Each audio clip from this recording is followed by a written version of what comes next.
Let's start with a shocking fact.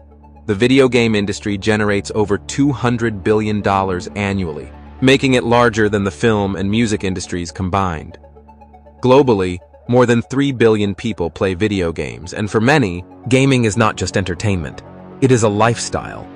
Yet, as gaming grows in popularity, so does the controversy surrounding it. Critics argue that video games damage the brain, encouraging addiction, aggression, and a loss of focus. But is this concern valid? Or is it fueled by misunderstanding and fear of the unknown? The idea that video games harm the brain is not new. For decades, studies and sensational headlines have linked gaming to increased aggression, reduced attention spans, and even mental health issues. In 2019, the World Health Organization officially classified gaming disorder as a mental health condition, sparking intense debates around the globe. But let us dig deeper. A widely cited study from the early 2000s claimed that violent video games could desensitize players to real-world violence. The media amplified this narrative, spreading panic about gaming's effects on children. However, a more recent review of more than 28 studies, published in the journal Psychological Bulletin, found no significant link between violent video games and aggressive behavior. And what about addiction?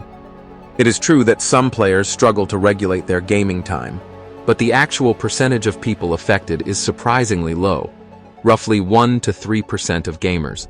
According to the American Psychological Association, this rate is comparable to addiction rates for other activities, like social media or even exercise. Still, the question remains, if gaming does not lead to violence or widespread addiction, does it harm the brain in other ways? When you play a video game, your brain lights up like a fireworks show. Complex problem-solving games, such as The Legend of Zelda, activate the prefrontal cortex, the area responsible for decision-making and planning. Fast-paced shooting games, such as Call of Duty, enhance your hand-eye coordination and reflexes. Meanwhile, games requiring teamwork, such as Fortnite, stimulate regions tied to social interaction and communication.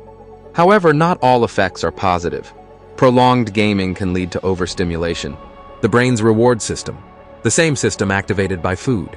Love, or substances like drugs, responds to gaming with a flood of dopamine, the feel-good chemical. This is why games are so engaging. However, excessive dopamine release can desensitize the brain over time, making other activities feel less rewarding. Consider this.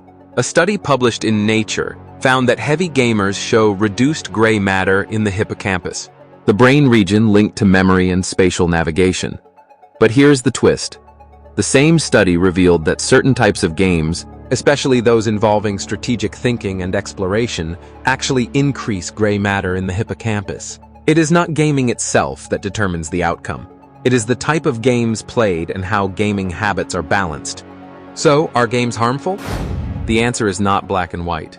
Video games are like any powerful tool. They can help or harm depending on how they are used. On one hand, gaming has been shown to improve cognitive skills, such as multitasking, problem-solving, and even creativity. Research from the University of Rochester demonstrated that gamers perform better on tasks requiring quick decision-making than non-gamers. On the other hand, excessive gaming, particularly when it replaces sleep, physical activity, or social interaction, can negatively affect mental and physical health.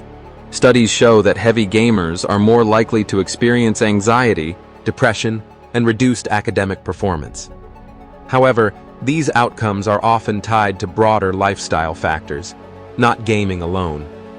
The key takeaway? Moderation is everything. Experts recommend limiting screen time to 2 hours per day for children, and ensuring gaming does not replace essential activities such as exercise, socializing, or education. Parents can play an active role by encouraging age-appropriate games and joining their kids in gameplay to foster positive experiences. So, do video games harm the brain? The real question is not whether gaming is good or bad.